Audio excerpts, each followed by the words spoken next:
All right, the Miami Hurricanes take on NC State, and that's going to be a 12 o'clock Eastern tip-off on Saturday, January 14th, 2023. NC State's minus 3.5, totals 152 and a hook. I'm 3-0 my last three board member tier package plays on my website. And the best part about being a board member is you get access to every single personal play, every single package, every single day for the next 30 days. And at an average of 4 to 6 personal plays a day, the math works out to be just 33 cents a play during that span of 30 days, give or take. Now, you may be wondering what the difference is between what I do here on YouTube and what I do on my website. Well, what I do here on YouTube is I'll handicap the entire slate of games in any given sport, side, and total. And what I do on my website is I actually share with you which one of these free picks on these videos that I actually have my personal action on. Once again, guys, if you want to access every personal play, every single package, every single day for the next 30 days, you may want to think about signing up for my total access, all-inclusive board member package on patreon.com/BrockPage, where once again, I am 3-0 my last three board member tier package plays in that very membership. And even though NC State's favored in this one, they're covering in only 40% of their home games this year. They've also struggled a bit grabbing defensive boards at home as well. They're facing a Miami squad who's been real tough to score against when they travel. These guys allow only 64 points a game on the road. They're also limiting their competition to just 29% shooting from beyond the arc away from Miami. When it comes to scoring in this one, Isaiah Wong leads the team in points per game. The guard is currently scoring nearly 17 points a night. Meanwhile, Jordan Miller's dropping 15 points a game himself. When it comes to the injury report, A.J. Casey is still questionable for the Canes. Meanwhile, for NC State, Clark and Mahorchik are still out. Now, when it comes to the total, NC State saw their last 5 straight all stay under the number. Meanwhile, Miami went 70% to the under in their last 10. I'm going to lean toward the Miami Hurricanes plus 3.5. Under 152 and a hook. Next game, little Big 12 action. I'm talking about West Virginia at Oklahoma, 12 o'clock Eastern start time. OU's the 4-point favorite, totals 137. And even though the West Virginia Mountaineers have struggled, it's actually Oklahoma who failed to cover in 4 out of their last 7 at home. When it comes to offensive production, the Sooners are scoring only 69 points a game in front of their own fans. They're facing a West Virginia team who plays some really tough defense, and they also rebound well. The Mountaineers are a top 25 defensive rebounding team away from home. They're also limiting their competition to just 68 points a game. And when it comes to offensive production, Eric Stevenson scores nearly 14 points a night. He's also drilling 40% of his three-pointers. Meanwhile, Emmett Matthews averages double-digit points a game himself. He's also knocking down nearly 42% of his long balls. Now, shooting-wise, West Virginia is a top 25 field goal shooting team while traveling. When it comes to the number, West Virginia saw unders against the likes of Kansas, Oklahoma State, and UAB. Meanwhile, the Sooners saw 4 out of their last 7 at home stay under the total as well. I'm going to lean toward West Virginia plus 4, keeping that one close, under 137. Next contest, a little Big Ten action. I'm talking about Wisconsin at Indiana, 1 o'clock Eastern tip-off. Indiana's minus 4.5, totals 135 and a hook. But despite being favored at home here, the Hoosiers are on a 3-game skid. They failed to cover in their last 7 straight. And in these guys' last 10 head-to-head meetings with Wisconsin, well, things have not gone right. These guys got the W just one time during that span. They averaged only 64 points per contest. Now they're facing a Badger team who allows just 62 points a game this season themselves.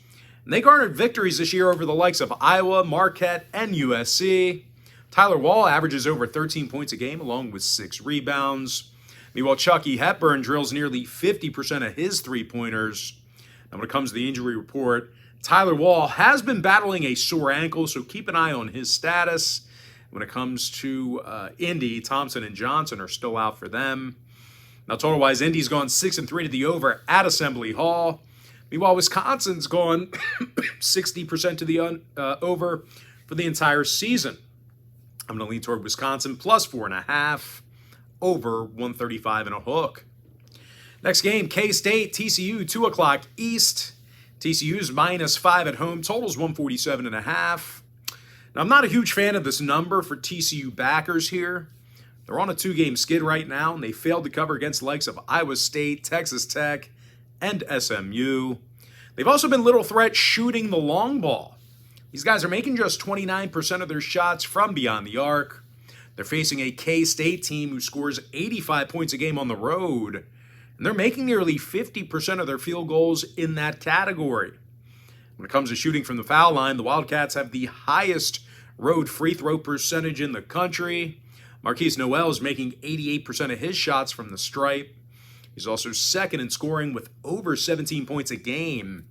Meanwhile, Keontae Johnson scores a team-high 18 points a game himself. He's also making 40% of his three-pointers. Now, total-wise, K-State went 70% to the over in their last 10. Meanwhile, TCU saw 7 out of their last 10 get over the total themselves. I'm going to lean toward Kansas State plus 5, over 147.5. Next matchup, it is going to be LSU taking on Alabama, 4 o'clock East. Bama's -15, totals 148. And as good as the Tides looked, they are giving up 70 points a game, and they're one of the worst defensive rebounding teams in the SEC. They're facing an LSU team who plays some pretty solid defense themselves. The Tigers allowed just 64 points per contest, and they're in the top 10 in guarding the three-pointer. Now, LSU's limiting their competition to just 27% shooting from three-land. When it comes to offensive production, KJ Williams averages 18.5 points a night. He's also drilling 44% of his three-pointers. Now, Williams is currently the team leader in rebounds per contest. Meanwhile, Adam Miller is second on the team in scoring with 13 points a game. Now, when it comes to the injury report, Wilkinson and Hayes are questionable for LSU. Meanwhile, Burnett is still out for Bama. When it comes to the total, Bama saw overs against the likes of Arkansas, Mississippi State, and Gonzaga. Meanwhile, LSU saw 3 out of their last 5 get over the line themselves, throwing out that Florida game. Give me LSU plus 15, over 148. Next matchup, it is going to be Iowa State squaring off against Kansas, and that'll be a 4 o'clock Eastern tip-off. Kansas is -7.5, totals 134. Now, the Jayhawks won 9 straight, and they successfully covered in 67% of those ball games. Jalen Wilson's in the top 20 in the country in scoring. He's averaging 20 points a game along with nearly 9 rebounds. Meanwhile, Grady Dick is drilling over 47% of his long balls himself. When it comes to offensive production, the Jayhawks are averaging 80 points a game at the Allen Fieldhouse. Now, they're facing an Iowa State team who's really struggled in recent meetings with Kansas. The Cyclones dropped 8 out of their last 10 contests against the Jayhawks, and they were held to only 66 points a game in those affairs. And as good as they've been defensively this year, Iowa State certainly had some problems offensively. These guys are making just 22% of their three-pointers away from home. Now, no real surprise here, guys. Iowa State averaged just 64 points a game in those road contests I just mentioned. When it comes to the total, Iowa State went 60% to the under in their last 10 outings. Meanwhile, Kansas saw unders against the likes of West Virginia, Oklahoma State, and Tennessee. I'm going to lean toward Kansas, -7.5, under 134. Next matchup, it is going to be Duke taking on Clemson, 5 o'clock Eastern tip-off. Clemson's -2, totals 141. Now, the red-hot Clemson Tigers have actually had their issues with Duke in recent years. They lost 8 out of their last 10 contests against the Blue Devils, and they got held to only 64 points a game during that span. Now, they're facing a Duke team who won 7 out of their last 9, and they've played some real tough defense. Duke's allowing just 62 points a game. They're limiting their competition to only 28% shooting from three-land. And when it comes to offensive production in this one, Kyle Filipowski scores over 14.5 points a game. He's averaging nearly double-digit rebounds. Now, Mark Mitchell, he's also making 42% of his three-pointers. He's averaging just about double-digit points a game. Now, injury-wise, Jeremy Roach is questionable. Keep an eye on him. Meanwhile, for Clemson, Alex Hemingway is questionable for them. When it comes to the total in this one, Clemson saw unders against the likes of Virginia Tech, NC State, and Wake Forest. Meanwhile, Duke went 7-1 to the under in all of their contests away from Cameron Indoor this year. That includes neutral site contests. I'm going to lean toward Duke +2, under 141. And with that, we're going to jump into our next and final breakdown for the video. It is going to be Arizona taking on Oregon, 6 o'clock Eastern tip-off. Arizona is the 4.5-point favorite. Total is 154 and a hook. Now, Arizona should get the job done here. They're averaging 86 points a game, and they're a top 10 field goal shooting team. When it comes to rebounding the basketball, not many teams do it better than the Wildcats. These guys are in the top 3 in the nation in offensive boards per game. Now, Azzi Tabellis, he averages nearly double-digit rebounds a game. He also leads the team in points. The Lithuanian junior scores a team-high 20 points a night. Meanwhile, Umar Balo scores over 16.5 points per contest and grabs 9 rebounds a game himself. Now, when it comes to defensive play, Arizona's holding their competition at just 28% shooting from three-land on the road. They're facing an Oregon team who's been a little threat shooting it from three-land themselves. The Ducks are making just 29% of their three-pointers. Now, Oregon's also one of the lower-scoring teams in the Pac-12. These guys average just 68 points a night. Now, total-wise, the Ducks saw unders against the likes of Utah, Colorado, and UCLA. Meanwhile, Arizona went 6-2 to the under in their last 8. I'm going to lean toward Arizona -4.5, under 154 and a hook. And with that, guys, now it's time for our quick pick recap. Miami Hurricanes +3.5, under 152 and a hook. West Virginia Mountaineers +4, under 137. Wisconsin Badgers +4.5, over 135 and a hook.